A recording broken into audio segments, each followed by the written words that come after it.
अध्याय 14। जब सब बहुत व्यस्त थे। 2 बजे से कुछ पहले ट्रम्किन और बिज्जू अन्य प्राणियों के साथ जंगल की सीमा पर बैठे थे और मिराज की सेना की चमचमाती पंक्ति को देख रहे थे, जो वहां से 2 तीरों की दूरी पर थी। उनके बीच एक समतल घास का चौसर मैदान था, जिसे युद्ध के लिए सीमांकित कर दिया गया था। दूर के 2 कोनों पर ग्लोजियल और सपेस्पियन खड़े थे, तलवारें खींचे हुए। पास के कोनों पर दैत्य विम्बलवेदर और बुल्ची भालू खड़े थे, जो सारी चेतावनियों के बावजूद अपनी उंगलियां चूस रहा था और सच कहें तो बहुत मूर्ख दिख रहा था। इसकी भरपाई के लिए ग्लेन स्टॉर्म, जो सूची के दाहिने तरफ था, बिल्कुल स्थिर खड़ा था और बस कभी कभी अपनी पिछली टांगे जमीन पर मारता था, और वह उस टेलमरीन बारेन की तुलना में कई अधिक प्रभावशाली दिख रहा था जो उसके सामने था। पीटर ने अभी अभी एडमंड और डॉक्टर से हाथ मिलाया था और अब वह युद्ध की ओर बढ़ रहा था। ये उस पल जैसा था जब किसी दौड़ में पिस्तौल चलने से ठीक पहले का समय होता है, लेकिन उससे कई ज्यादा भयानक। काश असलन इससे पहले आ जाता, ट्रम्किन ने कहा। मैं भी यही चाहता हूँ, ट्रफल हंटर ने कहा। पर पीछे देखो, कौए और कलछियां, बौना बड़बड़ाया जब उसने देखा। ये क्या है? विशाल लोग, सुंदर लोग, देवताओं और देवियों जैसे, सैकड़ों हजारों की संख्या में हमारे पीछे आ रहे हैं। ये कौन है? ये ड्राइड्स, हैमर ड्राइड्स और सिल्वन्स हैं, ट्रफल हंटर ने कहा। असलन ने इन्हें जगा दिया है। हाँ, बौना बोला। अगर दुश्मन कोई विश्वासघात करे तो ये बहुत काम आएंगे, लेकिन अगर मिराज की तलवार तेज निकली तो इससे हाई किंग को कोई मदद नहीं मिलेगी। बिज्जू चुप रहा, क्योंकि अब पीटर और मिराज दोनों युद्ध स्थल में प्रवेश कर चुके थे। दोनों पैदल, दोनों ने जंजीरी कवच पहन रखे थे, सिर पर हेलमेट था और हाथ में ढालें। वे एक दूसरे के पास तक पहुंचे। दोनों ने झुककर अभिवादन किया और कुछ बोले भी, लेकिन सुन पाना असंभव था। अगले ही क्षण दोनों तलवारें धूप में चमकी। एक पल के लिए उनकी टकराहट की आवाज सुनाई दी, लेकिन तुरंत ही दोनों सेनाओं की चीखों ने सब कुछ डुबो दिया, बिल्कुल फुटबॉल मैच की भीड़ जैसी। शाबाश पीटर, शाबाश, एडमंड चिल्लाया जब उसने देखा कि मिराज एक पग पीछे हट गया। उसे दबोचो, जल्दी। और पीटर ने ऐसा ही किया, और कुछ क्षणों के लिए ऐसा लगा जैसे लड़ाई अभी खत्म हो जाएगी, लेकिन तभी मिराज ने खुद को संभाल लिया। उसने अपनी ऊंचाई और वजन का फायदा उठाना शुरू कर दिया। मिराज, मिराज, राजा, राजा, टेलमरीन चिल्लाए। कैस्पियन और एडमंड चिंता से पीले पड़ गए। पीटर कुछ भयानक चोटें खा रहा है, एडमंड ने कहा। अरे, कैस्पियन बोला, अब क्या हो रहा है? दोनों अलग हो रहे हैं, एडमंड बोला। शायद थक गए हैं। देखो, अब फिर से शुरू हो गया। अब ज्यादा चालाकी से लड़ रहे हैं, इधर उधर घूमकर एक दूसरे की रक्षा पर नजर डाल रहे हैं। मुझे डर है कि मिराज बहुत कुशल योद्धा हैं, डॉक्टर बड़बड़ाया। लेकिन इससे पहले कि वह अपनी बात पूरी करता, पुराने नार्निया की भीड़ तालियों, जयकारों और हुडियों उछालने में इतनी जोर से लगी कि कानों को चीर डाला। क्या हुआ? क्या हुआ? डॉक्टर ने पूछा। मेरी बूढ़ी आंखों से कुछ छूट गया।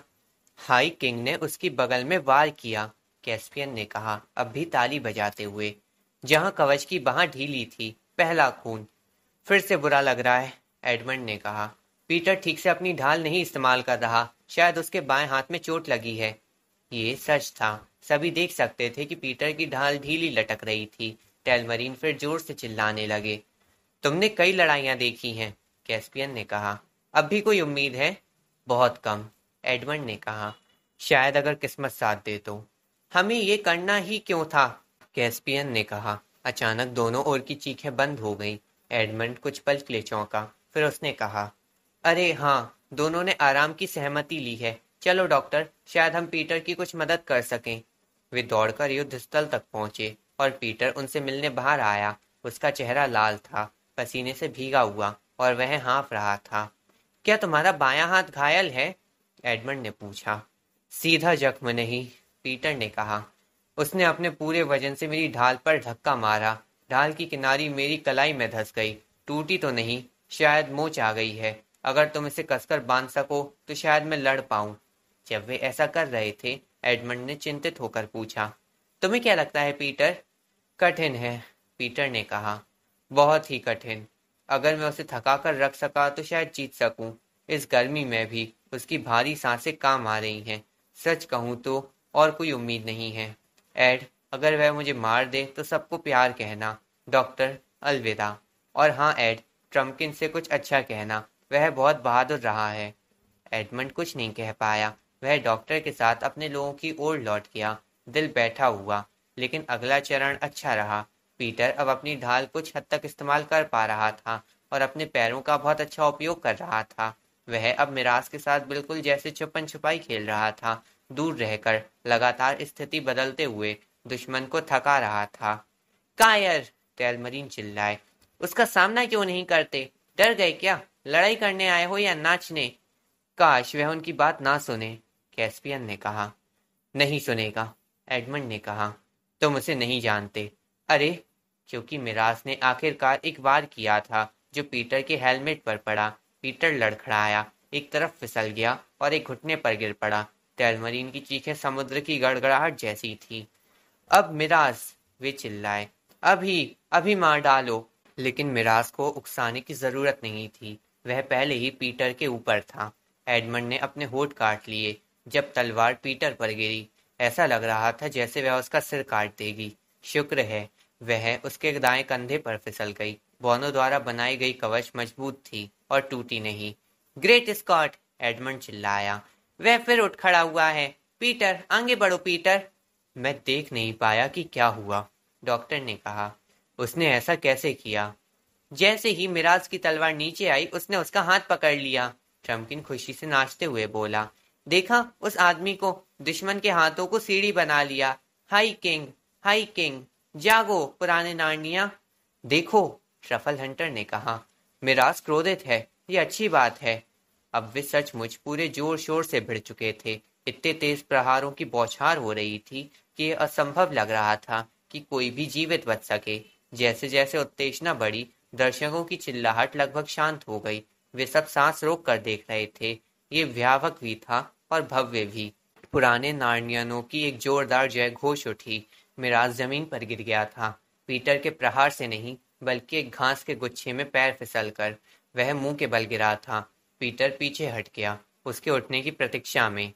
अरे धत तेरे की, एडमंड ने खुद से कहा। क्या उसे इतना सज्जन होना जरूरी है? शायद हाँ, आखिर वो एक योद्धा और उच्च राजा है। शायद असलन भी यही चाहता होगा। लेकिन वो दरिंदा अब उठ जाएगा और फिर। पर वह दरिंदा कभी उठ नहीं पाया। लॉर्ड ग्लोजेल और सोपेस्पियन पहले ही अपनी योजना बनाए बैठे थे। जैसे ही उन्होंने अपने राजा को गिरा देखा, वे सूची में कूद पड़े और चिल्लाए, विश्वासघात, विश्वासघात! नार्नियन गद्दार ने हमारे राजा को पीठ में छुरा घोंप दिया जबकि वह लाचार पड़ा था। हथियार उठाओ, टेलमार के लिए युद्ध करो। पीटर को समझ नहीं आया कि हो क्या रहा है। उसने देखा कि दो भारी भरकम आदमी अपनी तलवारें लिए उसकी ओर दौड़ रहे हैं। फिर तीसरा टेलमरीन उनकी बाईं ओर से रस्सियों को लांग गया। हथियार उठाओ नार्निया, विश्वासघात! पीटर चिल्लाया।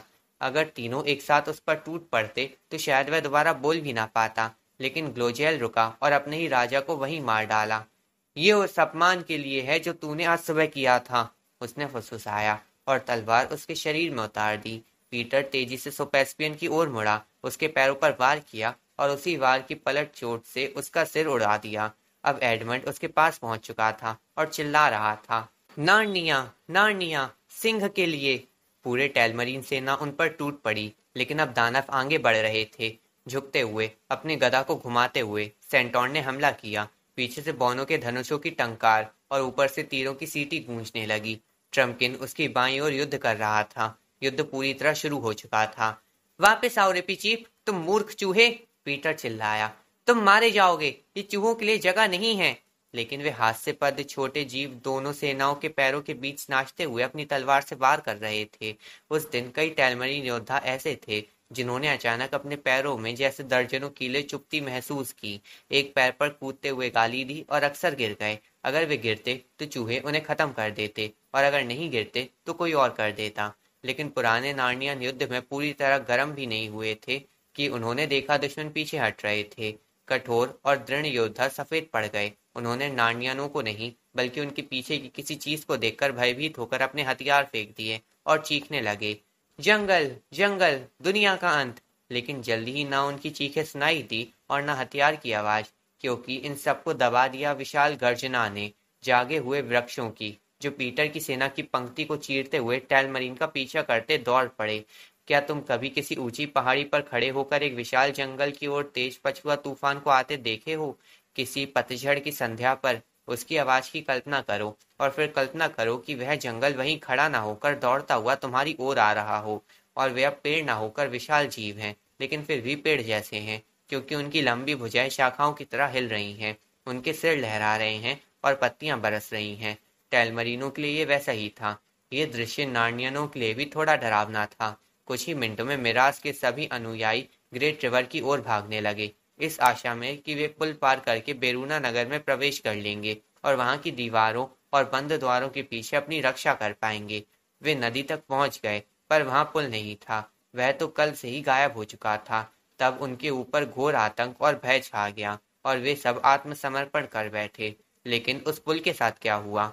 उस सुबह बहुत जल्दी, कुछ घंटों की नींद के बाद, लड़कियां जागी और देखा कि असलन उनके ऊपर खड़ा है, और उसकी आवाज सुनाई दी, आज हम उत्सव मनाएंगे। उन्होंने अपनी आंखें मली और इधर-उधर देखा। सारे पेड़ जा चुके थे, पर अब भी असलन की गुफा की ओर एक काले झुंड में बढ़ते हुए दिखाई दे रहे थे।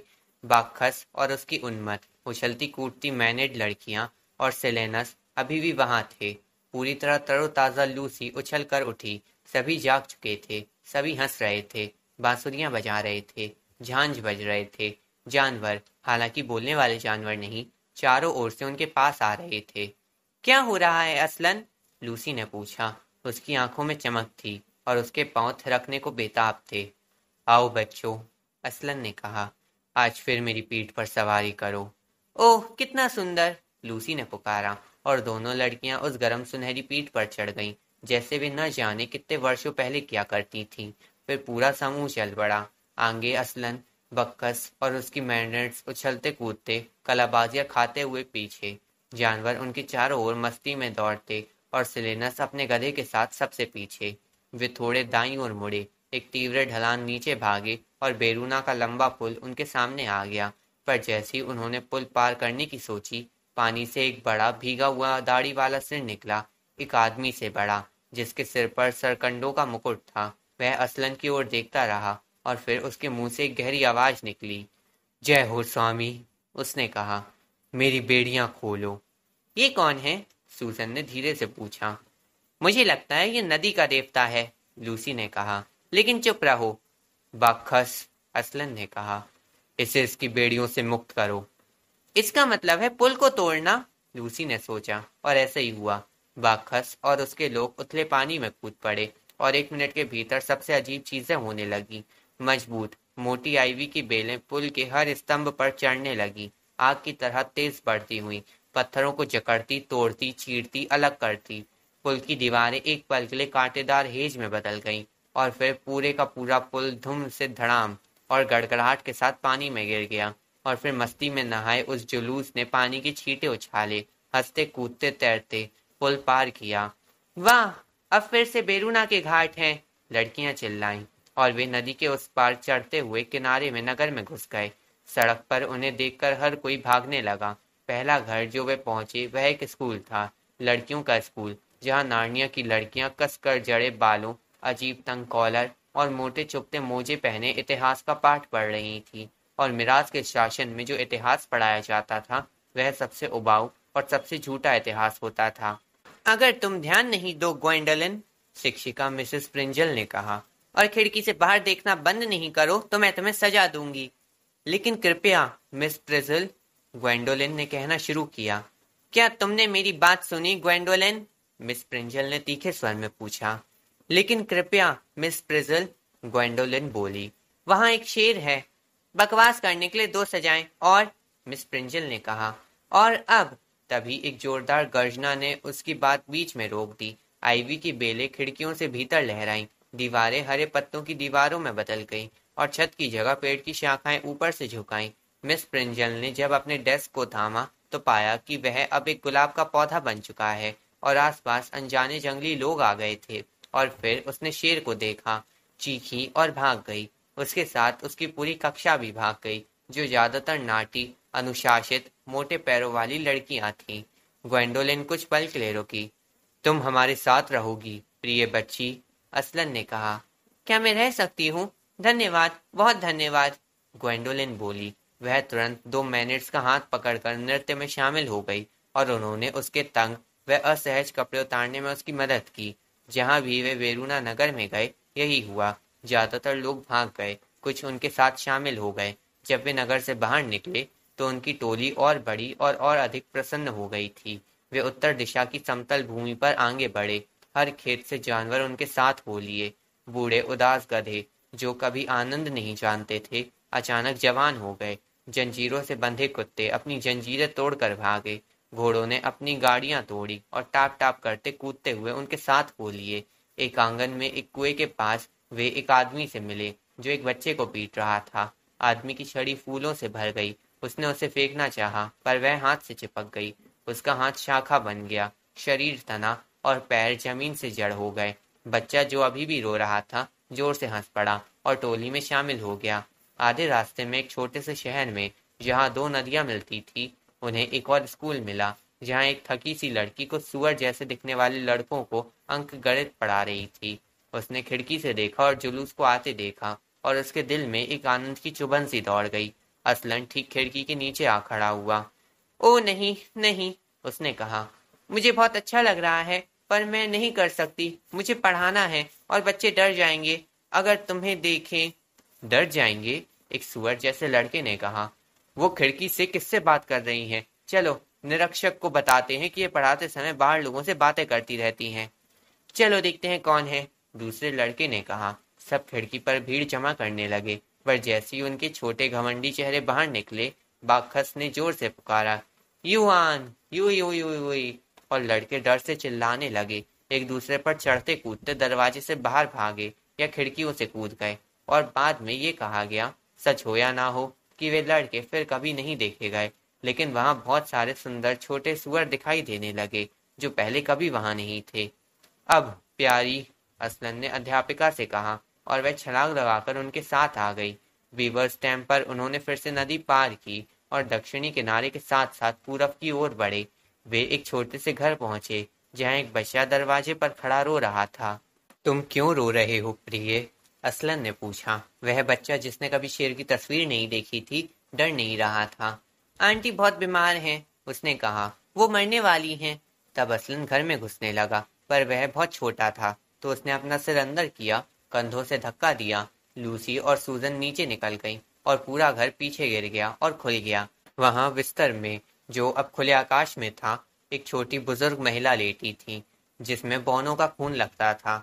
वह मौत के कगार पर थी, लेकिन जैसे उसने अपनी आंखें खोली और शेर का चमकता सिर देखा, उसने चीख नहीं मारी, न बेहोश हुई।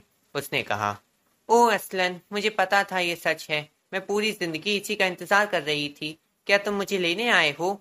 हाँ प्रिय, असलन ने कहा, पर अभी लंबी यात्रा नहीं।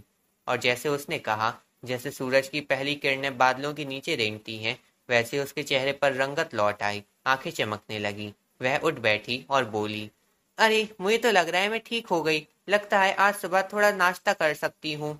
ये लो माँ, बाखस ने कहा। कुएं से एक सुराही भर दी, पर उसमें अब पानी नहीं, बल्कि सबसे अमूल्य शराब थी। लाल जैसे करौंदे की जेली, चिकनी जैसे तेल, मजबूत जैसे गोश्त, गरम जैसे चाय और ठंडी जैसे ओस।